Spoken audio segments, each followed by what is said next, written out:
बहुत स्वागत है आज के इस वीडियो में। ईपीएस 95 पेंशन धारकों की जो पेंशन बढ़ोतरी का मुद्दा है, तो इसे लेकर जो है वो हाल ही में माननीय सांसद श्रीमती हेमा मालिनी जी द्वारा माननीय प्रधानमंत्री जी को एक पत्र लिखा गया है। तो जी हाँ दोस्तों, इसके संदर्भ में पहले ही मैं एक डिटेल वीडियो बना चुका हूँ, पर इस वीडियो के नीचे बहुत सारे पेंशन धारकों ने कॉमेंट किया था कि ईपीएस 95 पेंशन धारकों की पेंशन बढ़ोतरी का यह जो मुद्दा है, तो वो देश के लीडिंग न्यूज़पेपर में क्यों नहीं आ रहा है। तो जी हाँ दोस्तों, आज मैं आपको इसी के बारे में इस वीडियो में जानकारी देने वाला हूँ। तो जी हाँ दोस्तों, ये जो लेटर माननीय सांसद श्रीमती हेमा मालिनी जी ने लिखा है, तो उसके ऊपर काफी सारे न्यूज़पेपर में जानकारी दी गई है। तो जी हाँ दोस्तों, आप इस वीडियो के साथ अंत तक बने रहिए ताकि यहाँ पर ये जो सारे न्यूज़पेपर की कॉपीज है, तो उसके बारे में मैं आपको बता सकूँ। जी हाँ दोस्तों, ये वीडियो आपके लिए काफी महत्वपूर्ण होने वाला है, क्योंकि जैसे ही माननीय सांसद श्रीमती हेमा मालिनी जी द्वारा ईपीएस 95 पेंशन धारकों का न्यूनतम पेंशन बढ़ोतरी का मुद्दा उठाया गया,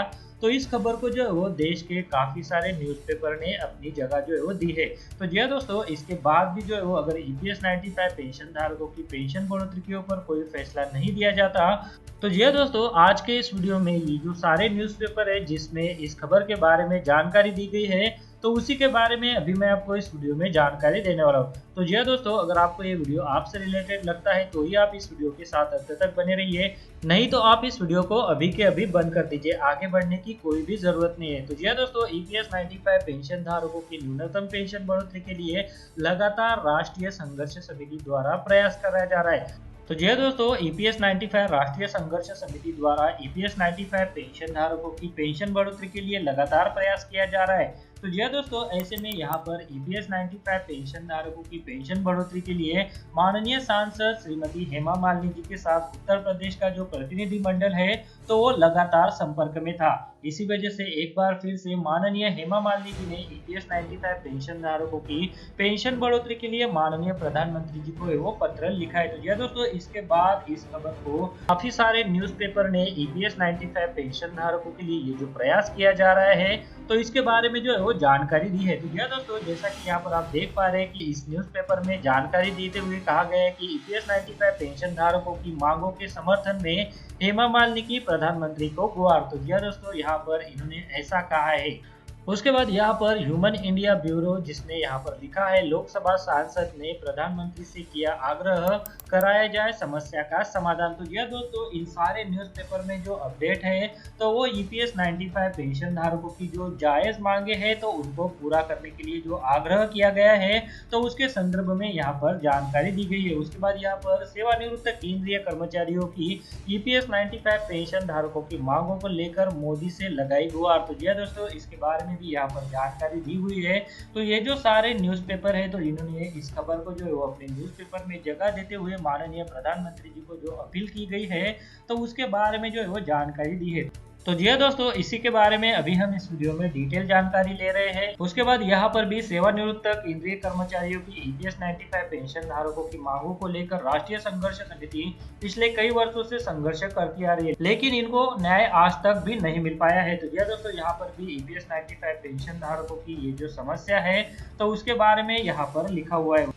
उसके बाद अगला जो न्यूज़पेपर है, तो उसमें कहा गया है कि मामला पूर्व केंद्रीय पेंशन धारकों का, लोकसभा सांसद ने प्रधानमंत्री से किया आग्रह, कराया जाए समस्या का समाधान। तो जी हाँ दोस्तों, यहाँ पर भी इन्होंने इसी के बारे में लिखा है, कहा है कि ईपीएस 95 पेंशन धारकों की जो समस्या है, तो उनकी समस्या का समाधान कराया जाए। तो इसके लिए माननीय हेमा मालिनी जी ने जो पत्र लिखा है, तो उसके बारे में यहाँ पर पूरी जानकारी दी हुई है। उसके बाद जो अगला अपडेट है, तो वो यहाँ पर है कि मामला पूर्व केंद्रीय पेंशन धारकों का, लोकसभा सांसद ने प्रधानमंत्री से किया आग्रह, कराया जाए समस्या का समाधान। तो जी दोस्तों, यहाँ पर भी इसी के बारे में जानकारी दी हुई है। तो जी दोस्तों, काफी सारे न्यूज़पेपर ऐसे हैं जिन्होंने इस मुद्दे को उठाया है, पर इसके बाद भी क्या ईपीएस 95 पेंशन धारकों की पेंशन में बढ़ोतरी हो पाएगी, तो यह सवाल अभी भी सभी ईपीएस 95 पेंशन धारकों के मन में।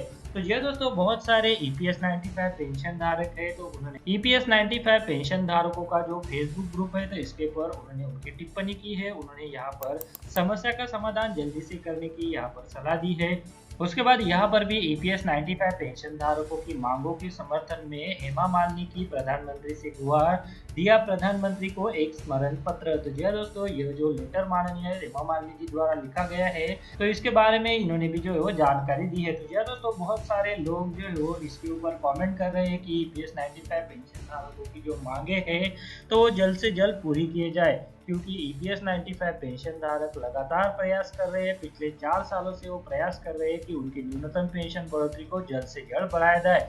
ईपीएस 95 पेंशन धारकों की जो मांग है कि उनकी पेंशन को 7,500 रुपए किए जाए और उस पेंशन को महंगाई भत्ते के साथ भी जोड़ा जाए। बहुत सारे ईपीएस 95 पेंशन धारक ऐसा भी कहते हैं कि उनको पेंशन में बढ़ोतरी की जाए, क्योंकि उनको जो है वो ये जो अभी मौजूदा समय में पेंशन मिल रही है तो उसमें गुजारा करना बहुत ही मुश्किल हो रहा है। तो जी दोस्तों, बहुत सारी यहाँ पर कमेंट ईपीएस 95 पेंशन धारकों की तरफ से किए जाते हैं, बहुत सारे वीडियो इसके ऊपर बनाए जाते हैं, पर एक भी वीडियो ऐसा नहीं होता जिसमें डायरेक्टली कहा जाए कि ईपीएस 95 पेंशन धारकों की पेंशन में सरकार द्वारा बढ़ोतरी की जा चुकी है, क्योंकि सरकार की तरफ से ऐसा कोई अपडेट आ ही नहीं रहा है।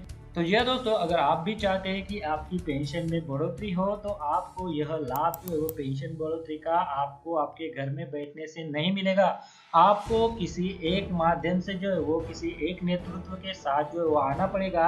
इसके लिए राष्ट्रीय संघर्ष समिति जो है वो लगातार प्रयास कर रहे हैं। राष्ट्रीय संघर्ष समिति के जो सदस्य है तो उनके द्वारा लगातार सभी ईपीएस 95 पेंशन धारकों को यहाँ पर एक आग्रह किया जाता है कि वो ज्यादा से ज्यादा उनके साथ जुड़े और वो अपना सपोर्ट जो है वो राष्ट्रीय संघर्ष समिति द्वारा जो प्रयास किए जा रहे हैं तो उनको करे। तो जी दोस्तों, बहुत सारे ईपीएस 95 पेंशन धारक जो है वो ऐसा नहीं कर पाते।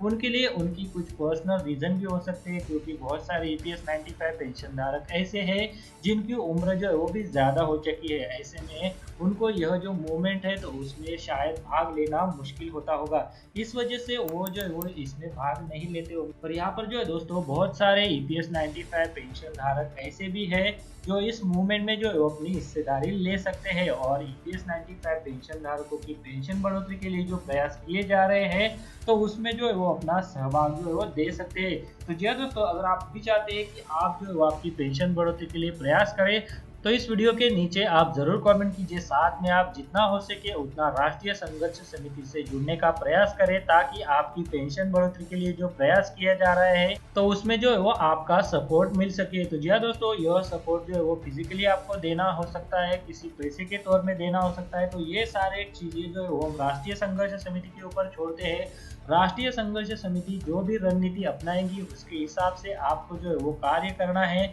अगर राष्ट्रीय संघर्ष समिति द्वारा कहा जाता है कि सभी ईपीएस 95 पेंशन धारक उनके जो क्षेत्र के जो सांसद है तो उनको माननीय प्रधानमंत्री की नाम माननीय लेबर मिनिस्टर के नाम एक पत्र पहुंचाए जिसमें उनकी मांगों का जिक्र हो। तो बहुत सारे ईपीएस 95 पेंशन धारक पहले से ही ऐसा कर रहे हैं। अगर कुछ पेंशन धारकों को ऐसा करने में कोई दिक्कत आती है तो इसके लिए राष्ट्रीय संघर्ष समिति द्वारा उनको सलाह भी दी जाएगी।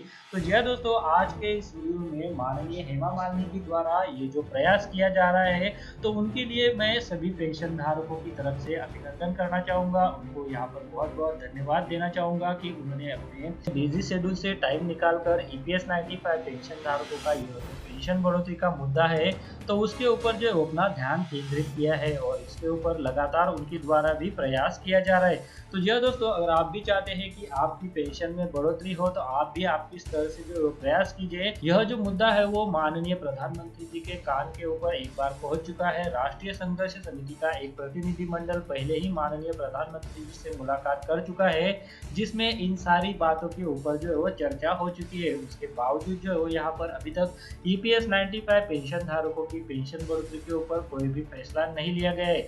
तो जी दोस्तों, हम सभी जानते हैं कि जैसे ही यहाँ पर माननीय प्रधानमंत्री जी के साथ ईपीएस 95 पेंशन धारकों के प्रतिनिधिमंडल की बैठक संपन्न हुई थी तो उसके बाद देश में कोरोना महामारी की वजह से जो है वो लॉकडाउन की घोषणा की गई थी।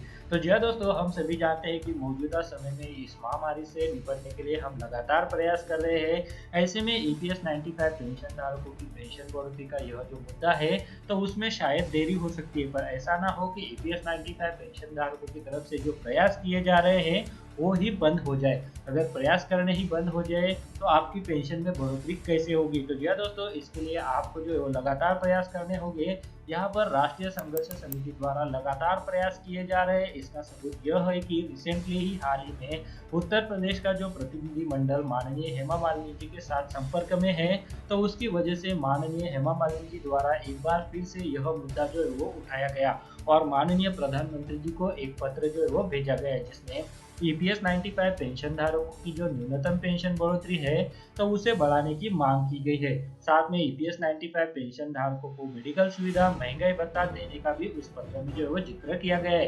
तो जी दोस्तों, यह जो पत्र है तो उसके ऊपर मैं ऑलरेडी एक डिटेल में वीडियो बना चुका हूँ। आज मैं आपको इस वीडियो में बताना चाहता था, बहुत सारे देश के जो लीडिंग न्यूज़पेपर है तो उन्होंने भी जो है वो इस मुद्दे को उठाया है। ईपीएस 95 पेंशन धारकों की जो मांगे हैं तो उनको जायज करार देते हुए यह मुद्दा उन्होंने भी यहाँ पर उठाया है। पर इसके बावजूद अगर ईपीएस 95 पेंशन धारकों की पेंशन बढ़ोतरी नहीं होती है तो इसके लिए ईपीएस 95 पेंशन धारकों को और ज्यादा प्रयास करना होगा। तो जी दोस्तों, यहाँ पर माननीय प्रधानमंत्री जी को एक और पत्र जो है वो भेजा गया है, जिसमें ईपीएस 95 पेंशन धारकों की मांगे पूरी करने की बात जो है वो कही गई है। तो जी दोस्तों, इसके ऊपर भविष्य में जो भी अपडेट आता है तो मैं मेरे अगले आने वाले वीडियो में आपको इसकी जानकारी देता रहूंगा। इसके लिए अगर आपने चैनल को अभी तक सब्सक्राइब नहीं किया है तो वीडियो के नीचे जो रेड कलर का बटन है उसे प्रेस करके आप चैनल को सब्सक्राइब करके रख लीजिए और उसके बाद एक बेल का बटन भी आएगा, उसे भी आप प्रेस कर दीजिएगा ताकि भविष्य में जो भी अपडेट आए तो उसका नोटिफिकेशन आपको सबसे पहले मिल सके। इस वीडियो को देखने के लिए आपका बहुत बहुत धन्यवाद। अगर आपको कोई सवाल है या फिर कोई कमेंट है तो आप इस वीडियो के नीचे जो कमेंट बॉक्स है वहाँ पे कर सकते हैं। और साथ में दोस्तों, अगर आप मेरे चैनल पे पहली बार विजिट करें तो मेरे चैनल को सब्सक्राइब कीजिए और जो उसके बाद बेल का आइकॉन आएगा उसे भी आप प्रेस कर दीजिए ताकि मेरे जो आने वाले वीडियोज़ है वो सबसे पहले आपको देखने को मिल सके।